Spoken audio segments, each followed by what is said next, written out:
বারবার কূটনৈতিক তৎপরতা চালিয়েও ঠেকানো যাচ্ছে না ভারতের পুশিন।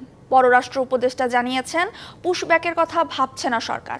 আর আন্তর্জাতিক এবং নিরাপত্তা বিশ্লেষকরা বলছেন, পরিস্থিতি যাই হোক, কূটনৈতিক তৎপরতা চালিয়ে যাওয়া ছাড়া বিকল্প নেই। সম্প্রতি ভারত থেকে বাংলাদেশে ধারাবাহিক পুশিন নিয়ে 4 দফায় চিঠি চালাচালি হয় ঢাকা দিল্লির মধ্যে, কিন্তু কোনো সুরাহা হয়নি। পুশিনের পদক্ষেপগুলো গভীর উদ্বেগের, যা চূড়ান্তভাবে সামগ্রিক নিরাপত্তা পরিস্থিতির ওপর প্রভাব ফেলছে বলে উঠে আসে চিঠিতে। পররাষ্ট্র উপদেষ্টা বলছেন, পুশব্যাকের কোনো সিদ্ধান্ত বাংলাদেশের নেই। এ ব্যাপারে সুস্পষ্ট কোনো সিদ্ধান্ত আমার কাছে এখন পর্যন্ত নেই। আমরা তো নর্মালি পুশব্যাক করি না, তবে বিষয়টা হলো যারা ভারতীয় নাগরিক বলে প্রমাণিত তাদেরকে অবশ্যই তাদেরকে ফেরত নিতে হবে। তাহলে কি দাঁড়াচ্ছে পুরো ঘটনা? কি করা দরকার বাংলাদেশের? 25 বছরের ওয়ারেন্টিযুক্ত দীর্ঘস্থায়ী দরজা প্রোটেক্টর, আধুনিক ও মজবুত দরজা।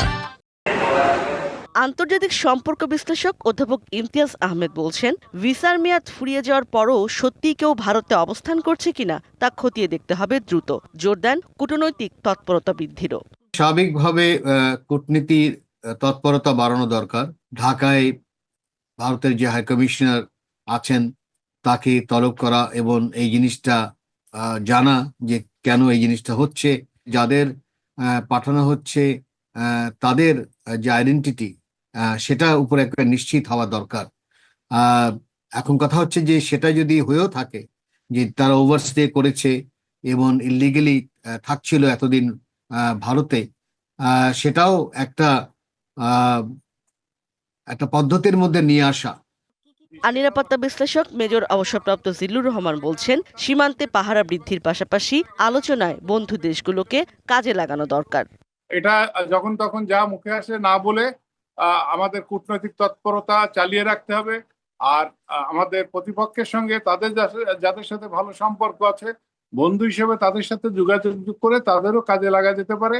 তবে কোনোভাবেই আমাদের সীমান্ত অরক্ষিত রাখা যাবে না এবং তাদের ইচ্ছাকে, অনৈতিক অযৌক্তিক ইচ্ছাকে কোনোভাবেই আমরা এন্টারটেইন করব না। এটা পরিষ্কারভাবে একটা বার্তা দিতে হবে। চলতি মাসেই বিভিন্ন সীমান্ত দিয়ে প্রায় 400 জনকে পুশিন করেছে ভারত। ইশরাত জাহান উর্মি, ডিবিসি নিউজ, ঢাকা।